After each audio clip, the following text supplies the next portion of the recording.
So this really starts with HEIs. The higher education institutions would be the one sending the acceptance and the other certificates that they are to be enrolled. They have applied and they have been accepted. Is that correct, DFA? In other words, your post will not grant either 9A or 9F if there is no educational institution that submits that the applicant would attach to his application. Is that correct? Yes, sir. Yeah. Yes, Okay. Congressman. So now there are therefore from the DFA, they're either granted 9F student visa or 9A tourist visa. Okay. The next step is that those in 9A, they have to they go to the immigration for conversion. You're mentioning Executive Order 285. Who was the commissioner who was part of the issuance of that? It was Your Honor. Thank That was you. the commissioner at that time. I was the one because I convinced the president that our country should be the hub of education. Why are they going to other countries? In the Philippines, we have the best institutions in the ASEAN region. And we have this facility of English. At the time, Madam Chair, there was still no 9-dash line declared by China. So that was the difference. And so I convinced the president to issue because it takes so much time for those who wish to study in our universities to go to 9F, because as stated by the Honorable Director, it takes 3 to 5 months, and classes will already start because they're really coming in to be able to have that semester. Otherwise, if they are delayed in getting their student visa, they will miss 1 full year. Okay, so now that is President Erap's executive order because they convince him we will earn, our schools will earn, our faculty, there'll be more faculty members, more students. It has a exponential effect on our economy and our educational system. Again, at the time, no problems yet with the 9-dash line. And so, Madam Chair, clearly, the first step is the HAI. So, CHED should be, does CHED, you can answer this after my question. Do they monitor, has CHED monitored St. Paul's and St. Louis there? Because we heard already in the executive session that there are thousands of students. So please answer that when I finish my interpellation. It's quite amazing that there will be schools that will have 5,000 students for 6. So that is one. Does CHED monitor? Especially because we really have a problem with our relation with China because China is trying to usurp our sovereign rights in the West Philippine Sea. So that is one. So HEIs have been sending. And so then DFA will be approving once the HEI has the certificate of acceptance. The immigration comes in always at the last.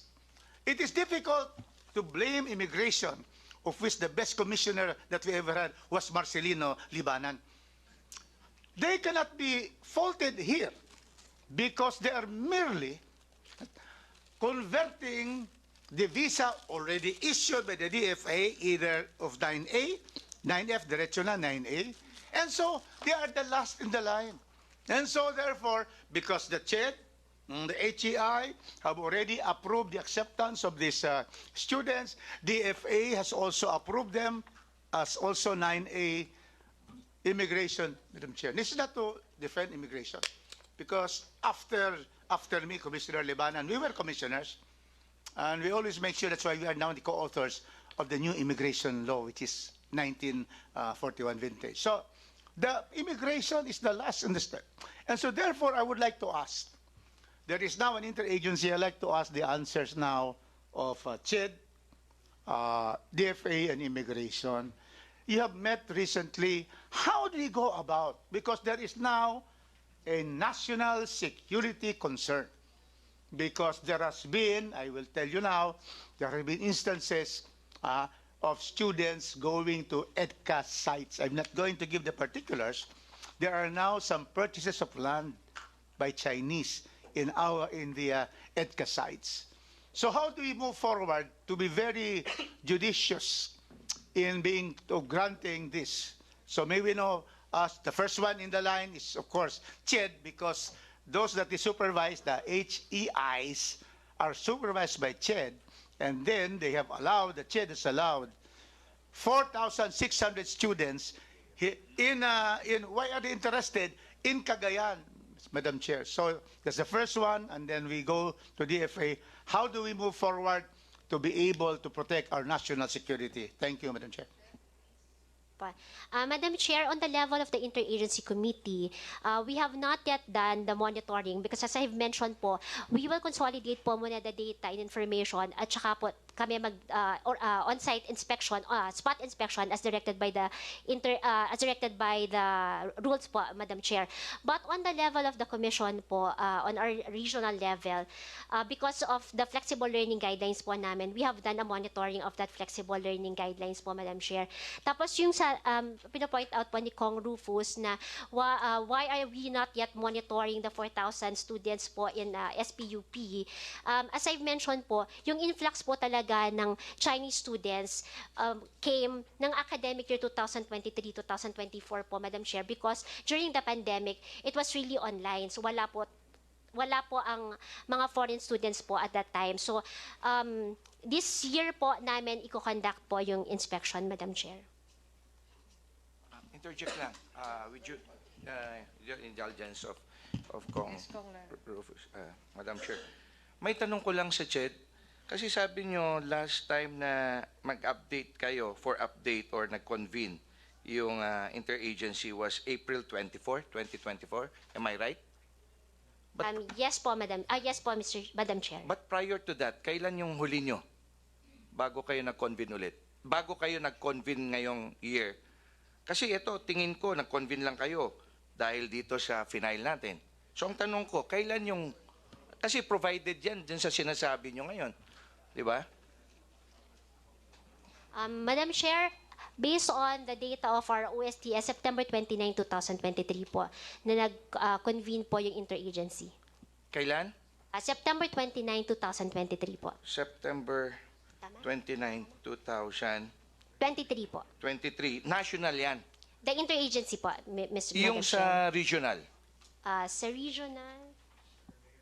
Kagayan. Sa regional po, this year daw po. Ha? This year po, Madam Chair. Anong this year? Kasi nag-meeting na kami ni na Marco, no less than the NBI director. Nagtaka bakit na ngayon lang niya alam na meron ito. You're under oath, Director Marco.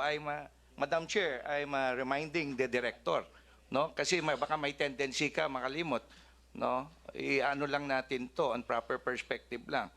Okay? So tanong ko lang, kailan yung huli kayong nag-convene prior to etong sinasabi nyo?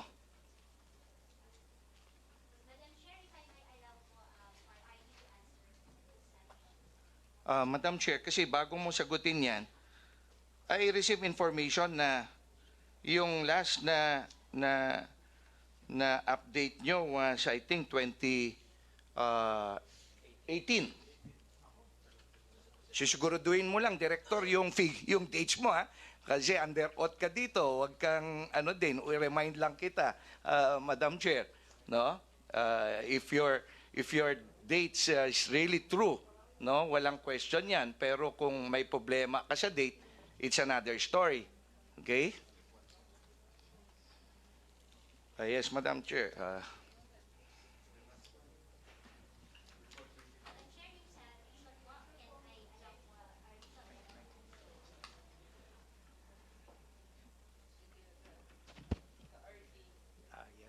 Sir, good morning. We met 3 times, sometime in April and sometime in May po. The last time was, I think, the first week of May, sir, but I cannot give the specific date. I forget the specific date right now. Pakilakas nga, Director. Hindi namin marinig. We met with the line agency, sir, I believe 3 times. 1 in April, and I think 2 in May. April after the filing. April 2024 and May Yes, 2024. April after the filing because we filed this March Okay, and I conducted, Madam Chair, a interagency meeting. I called for an interagency meeting. Unfortunately, I kept on calling RD Marco to attend it. That said meeting, unfortunately, he's in Batanes. No, kasi napaka-importanteng meeting ito, Madam Chair. Unfortunately, hindi siya nag-attend, nagpadala ng ibang representative. Again, para lang malaman ng aking colleagues dito, in this committee, yung may patawag noon, ang governor, iba ang pinag-attend ni director. Nung nagpatawag ako, iba din pinag-attend niya. So, kaya ko din kinaklaro ito kasi para maging consistent lang tayo.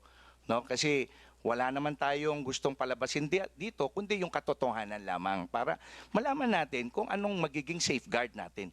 Because this is only about education na issue. It's our primary intent is the national security concern. Okay? I-remind ko lang, no, ang CHED na this more on a national security concern, Madam Chair. We'll continue with the Madam Chair? Rufus. He still Madam has Chair? the floor. Yes, Sundan ko lang ang tanong I ng... yield to, it's my time, but I yield to Commissioner, yes. Governor, Minority Leader Marcelino Nonoy Libanan. Yes, Maino. Madam Go Chair, ahead po. susundan ko lang ang pagtatanong ng pinakamagaling na naging Commissioner ng Bureau of Immigration, Congressman Rufus Rodriguez. Susundan ko rin yung pagtatanong ni Congressman Jojo Lara ng Tugigaraw. Madam Chair, sa lahat ng ito, CHED ang nasa taas. This is the Commission on Higher Education at kulang dito ang elementary. Ano ba ang mayroon sa Tugigaraw na yun ang kinahiligan doon mag-enroll yung mga Chinese?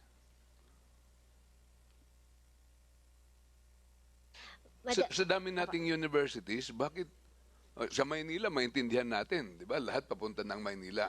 Pero kung papunta ng Tugigaraw, bakit nandoon sila?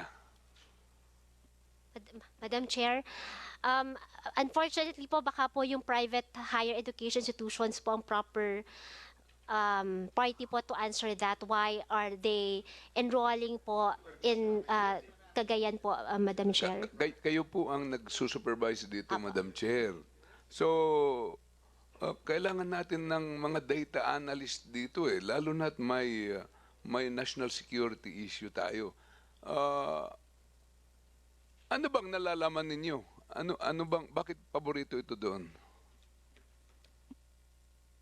Madam Chair, if we will base it on our data, yung the general categories pa rin po ang ground nila for pursuing international study here in the Philippines, which is the English as a medium of instruction, quality institutions. On the part of Region 2, SPUP is one of our autonomous and regulated institutions, Madam Chair.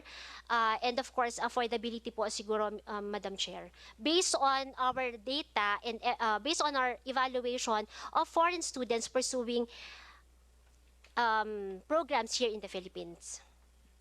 Madam Chair, tinanong ko po yan dahil napaka-importante ngayong panahon magkaroon tayo ng data analysis. Kaya nandiyan po kayo at lahat ng ating regions. Baka kung ano ng mga nangyayari sa... ngayon, sa dami ng influx ng students doon, hindi ba ito naging red flag para sa CHED?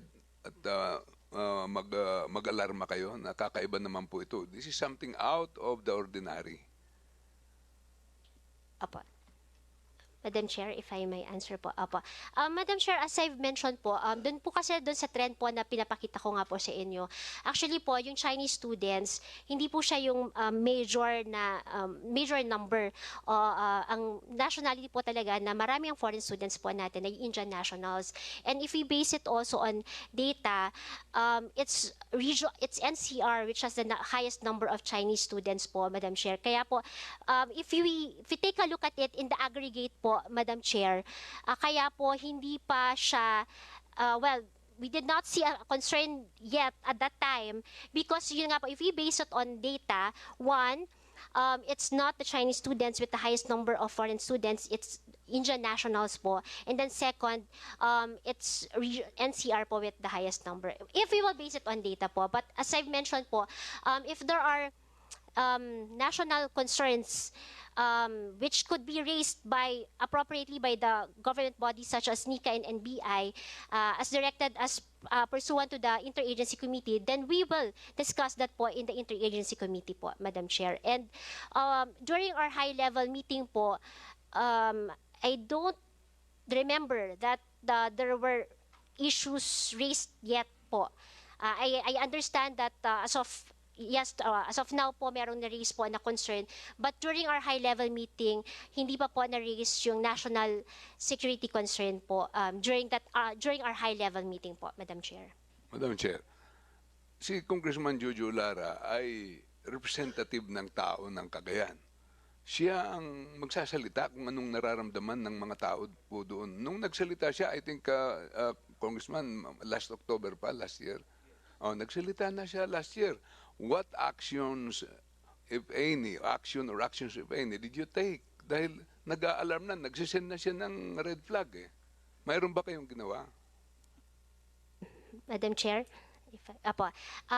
if I may answer po, last January po, we have issued a memorandum directing na our higher education institutions which are accepting foreign students to provide us data as provided under the interagency committee, the IACFS Memorandum number 1, and then we reiterated that memo po last March 2024, Madam Chair, and that is why we have data na po on coming from Region 2 institutions or private higher education institutions, Madam Chair. Madam Chair, may mga data na tayo. Kasama ninyo sa cluster, sa task force, yung NBI, kasama yung National Intelligence Coordinating Agency. Nag-formal ba kayo ng submission sa kanila itong mga data na nakikita nyo for their intelligence analysis so that they can favorably recommend on what actions to take? Yun naman ang purpose ng sector natin ito. Jed, please answer. I'm sorry, Madam Chair, kinoconsult ko lang kung na-share namin. Kasi if I remember, during the high-level meeting, we agreed that we will share the data that we have. At tinatanong ko lang po yung personal namin if we were able to actually share, Madam Chair. So, yes, to answer po it's a question of Congressman Libay, meron pong agreement to share the data po that we have po. Pursuant rin po, if I may reiterate, if I may mention din po, dun po sa AICFS memorandum order po. Actually, it's a responsibility also of the private higher education institutions to copy furnish, to submit to CHED and BI, and then copy furnish NICA and NBI po of all the reports that they are submitting. May interject ka? Sige, yes, sir. Yes, Madam Chair. Yung sinasabi lang ng CHED kasi kanina, nagkaroon ng meeting na last year, which was September 29. Okay? Can we be furnished of the copy of the minutes of this one? No? Tapos pangalawa, pwede mo bang kaming furnishan dun sa memorandum na binigay nila sa HEI? Kasi ini-interject nyo yung 285 or yung JMO 1. Very clear po dun na hindi kailangan hingin. Di ba? Nabanggit nyo din kanina, Madam Chair, na voluntary bibigay kasi kailangan talagang submitan. Ngayon, para lang malaman mo, yung nag-meeting kami noong October 23 sa iba-ibang mga ahensya, nagsabi ang NICA Director, Olet, na sumulat na siya sa CHED, no, na makuha yung mga compliance na hiningi nila ng mga information. Unfortunately, ang sinagot sa kanila, they cannot disclose dahil sa Privacy Act. Okay? Hindi ko alam kung nag-report yung taong pina-attend, Madam Chair, ng ating RD ng CHED, no, na yun ang sinabi, na nag-react yung lahat ng nandun together with the RD ng NBI. Kaya nga naisip pa ng RD ng NBI na they would just subpoena no, ang CHED para maibigay yung mga information na kailangan nilang. Require them to submit that information It- here. actually, at it's the committee. supposedly Yes. voluntary, Yes. Madam But Chair, it kasama is- po dun sa ano ng CHED. Yes. Ngayon, kung non-compliance ang HEI, hindi ba subject for ano na yun, ma-penalize sila, if not revocation of their, yeah? So, yun lang, Madam Chair, Yes, with due respect. I give Mino again. Madam Chair, with the continuous permission of the best immigration commissioner of the Bureau of Immigration. I would like to pose the same questions to the Department of Foreign Affairs. Kasi nakikita po natin, nagsisimula ito sa mga schools, sa CHED, tapos pinapasa sa Foreign Affairs. Hindi ba naging red flag sa inyo? Bakit ang daming gustong mag-aral sa Tugigaraw? Bakit? Ano bang magandang kurso na nandun na parang napaka-attractive? Good morning, Congressman Libanan. First of all,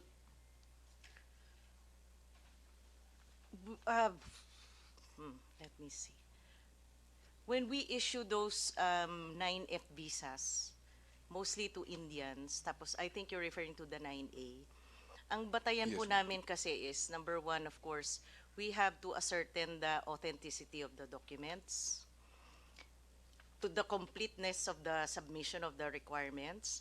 And then when we interview, tinitingnan po kung nagsisinungaling ba, nagsasabi ba ng totoo ito.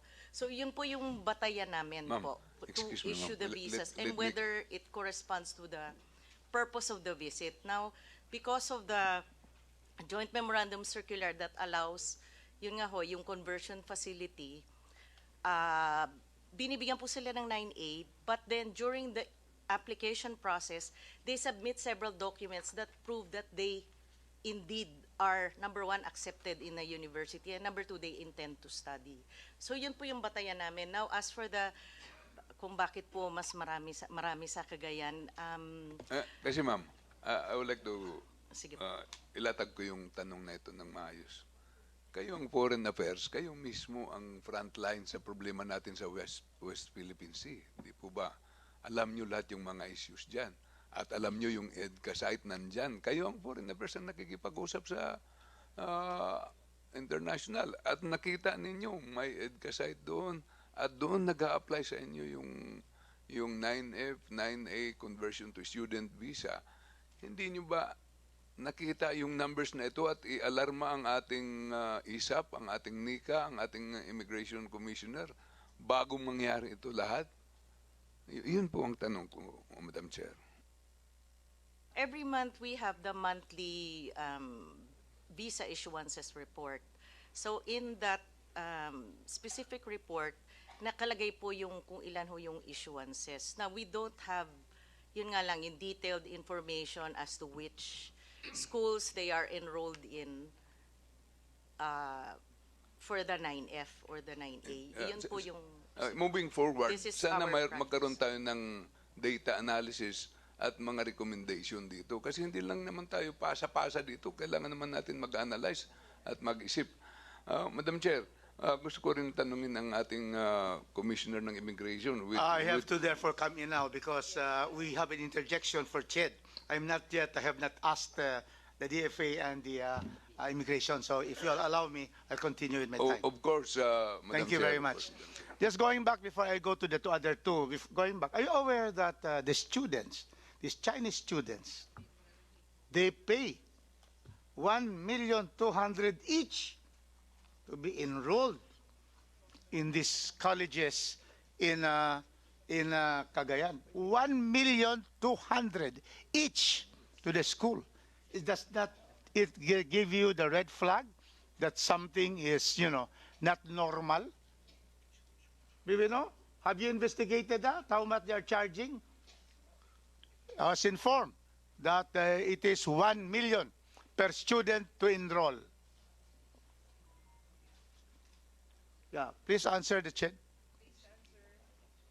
Madam Chair, if it may be allowed that our regional director answer that.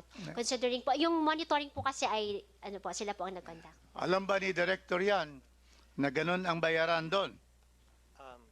Sir, based on our interview with St. Paul, we asked also the same question, how much do they charge? Please speak louder so that you'll be recorded. Yeah. Yes, To sir. the microphone in front of you. Sir, based on our interview with St. Paul, they informed us that the students pay, I think, $1,000 per semester, per time. So in three, it will be, it's a trimester system, so that will be Madam Chair, $3,000 po. if I may, interject ko lang. Permit kay Kong our Rufus. movement. Si RD Marco was present nung nag-meeting kami ng October 5. You heard the statement of the representative ng University of St. Louis claiming na may 1 million na usapan galing sa agent na yun yung binabanggit kanina on our executive session, Madam Chair. Pero ang problema, 1 million paparesibo, 200,000 lang ang actual mahulog o may iwan sa eskwelahan. That was USL. Narinig mo yun, RD. No? Narinig mo yun. Nandun ka kasama si RD ng NICA. And of course, ang St. Paul kasi ngayon, hindi nag-attend sa meeting ko. So, i-manifest ko mamaya yun, Madam Chair. At ang St. Paul, nung sinabi na 1.2 million yung sa St. Paul, he neither denied nor confirmed. But sinasabi niya, at that juncture, Madam Chair, na 4,600 students na nag-enroll since the start ng internalization program ng St. Paul at 1,200 ang existing enrolled nung October 5. So, i-clear ko lang po yun, Madam Chair, at ang target ng St. Paul, yung representative nila noon, na si PJ Lapay, ay target daw ng St. Paul University Philippines is about 10,000 Chinese students. So, iklaro ko po lang yun, Yes, Madam Chair. Madam Chair, the St. Paul representative is here. May we know again whether you have come back to this room after the executive session? Is he here? Yes, Your Honor. St. I am Paul. here. Okay, so now, we now hear from the horse mouth. But he's a different guy, Yeah, Congressman. but we'll ask him now because he Yeah. represents St. Paul's. Yeah. Can you now answer the statement of Congressman Lara that your representative in a meeting is stated that for every student, Chinese student, you receive 1.2 million pesos. It's already 4,600 in St. Paul, and you intend to have 10,000 students. Can you answer that? You are under oath. Good afternoon, Madam Chair and Your Honors. I am Jeremy Godofredo Morales. I'm the Director for Internationalization at St. Paul University, Philippines. Number one, I was not the one who attended the meeting, as our good congressman has been saying. So I also would like to say that I was not verified, or I was not asked before numbers were given out. Currently, the numbers of foreign students at St. Paul University, Philippines. Yes, ma'am. Don, you did not take your oath yet? I did, ma'am. He did already. I did. Thank you. So what's the direct answer? Did your school receive 1.2 and only this much is receipted? No, the Your others Honor. went somewhere? Please No, state your answer. No, Your Honor. St. Paul University, Philippines does not charge 1.2 million How much pesos. is being charged? The university charges $1,000 per trimester for each foreign student, and the students for tuition fee per trimester, and in 1 year, the students enroll in 4 trimesters. So for the students to complete their graduate school program, they are enrolled in at least 10 trimesters.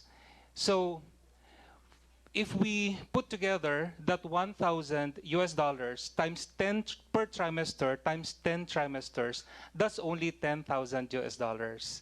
So it does not reach 1.2 million pesos.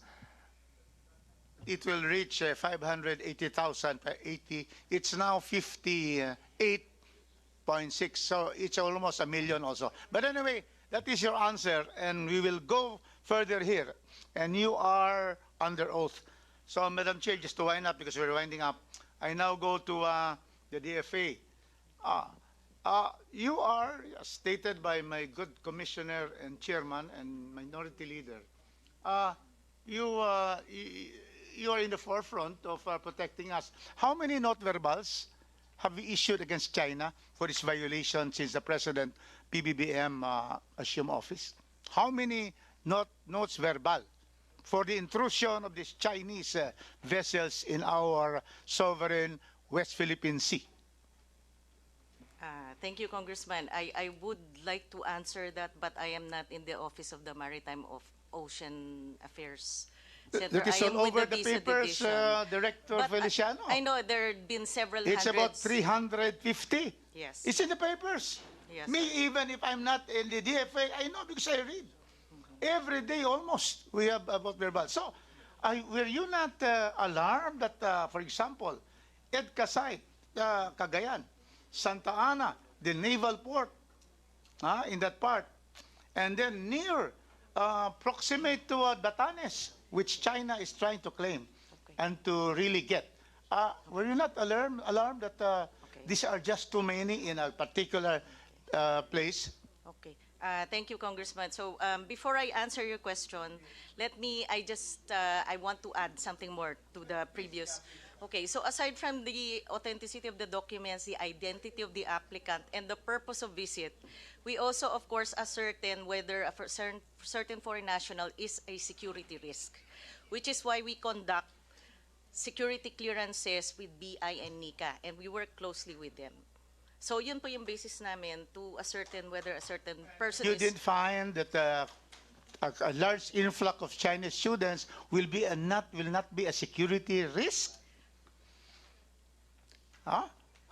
You are with the Office of the Consular Affairs, huh? Let me, we have taken note of all of the House resolutions, of all of the POGO activities, sex trafficking, etc., and the influx of Chinese. In fact, our office and our undersecretary will be conducting an interagency committee meeting on visa concerns tomorrow precisely to address these issues, with a view to harmonizing the policies or maybe even revise the policies based on the security concerns that have been raised in the recent months. So we are taking very good notes, sir. Don't Thank worry. you. And we seek to strengthen our visa policies and make it even stricter if need be, which is obviously needed. You already Madam Chair. the DFA, can you just finish? The DFA secretary already said that there'll be stricter rules, right? Do you Yes. confirm that?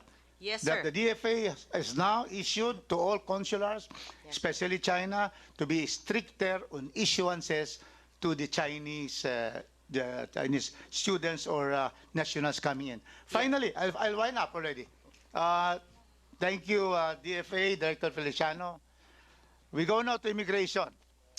You are in the last leg of all this particular setup, no?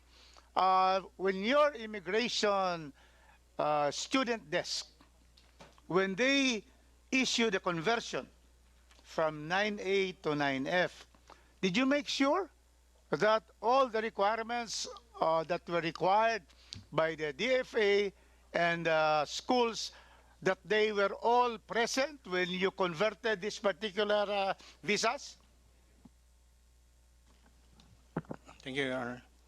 100% we can assure the committee that the student visa section scrutinize and assess the completeness and authenticity of all the supporting documents.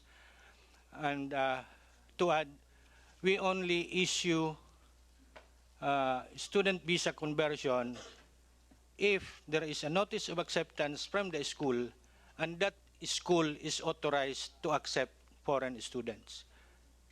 And under your helm, there will be no more pastilla scheme because Chairman Abante has stated in his resolution of some corrupt activities of the Bureau of Immigration. Of course, that was not during time. During your time, do you commit that you're going to perform your duties diligently and with integrity? Commissioner Norman Tansinko, Unqualified commitment, Your Honor. unqualified commitment. That is good enough. Congratulations.